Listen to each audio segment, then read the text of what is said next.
তো এই মানে সবগুলো মন্দিরই সুন্দর লাগে, কিন্তু কোনটা মেইন সেটা বোঝা দিতেছে না। এই যে একসাথে তিনজন বৌদ্ধ, এই যে সুন্দর না, খুবই সুন্দর। এবং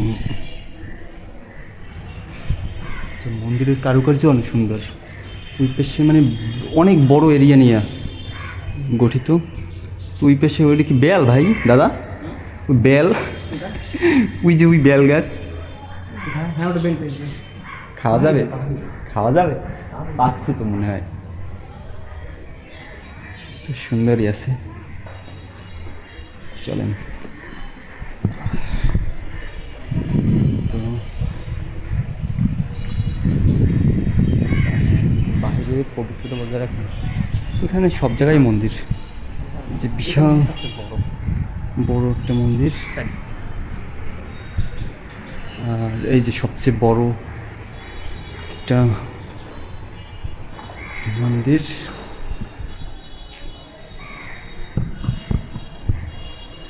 এই যে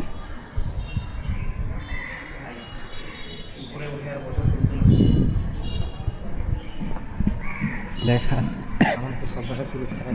এই যে তো ওই একটা পুলের মতো আছে, পুলের ভিতরে মন্দির। পরিবেশটা মানে এই জায়গা সবই সুন্দর। এই যে দোকানটা দিয়ে ঢুকলাম, তখন অসুবিধা ছিল কি টিকিটটা লাগতো না। হ্যাঁ, ঢুকতে দিত না মনে হয় যে। এখানকার মেয়েগুলো লুঙ্গি করে বেড়ায়, কিন্তু আমার সবচেয়ে বেশি অদ্ভুত লাগলো ওইটাই গালের মধ্যে একদম সবাই লাগে। সেই একটা চন্দন মারি করে যাচ্ছে। এটা না আমাদের এই যে জটায়ু পাখির মতো না, জটায়ুর মতো না কিন্তু জটায়ু নাকি? জটায়ু পাখি। এই যে বেল আছে, এটা কি বাজানো যাবে? অনেক বড় একটা বেল। সুন্দর।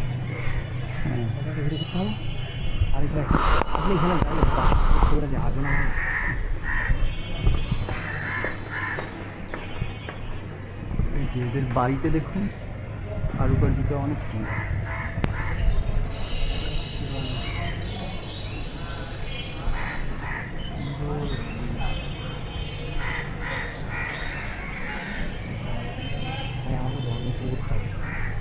ভয় আমার আছে, ঠিক আছে করে দেবেন, দিলেই পর্ব পর্ব করলে হবে না। তাহলে ফোনটা খেলা ক্যামেরাটা দুশটাটা কিনি তো। এই যে একটা কি নিয়ে দাঁড়াই আছে, আছে বাবা মনে হচ্ছে।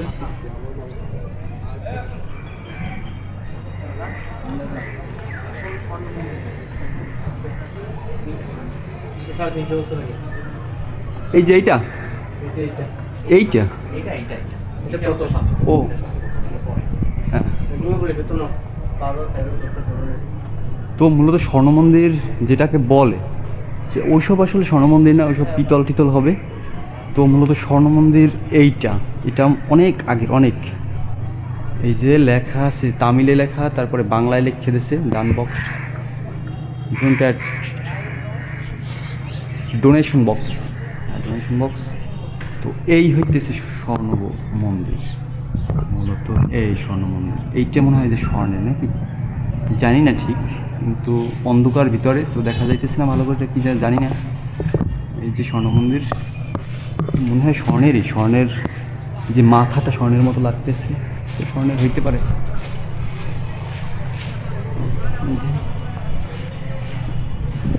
তো এখানে আসলে 10 টাকার টিকিট দিতে হবে।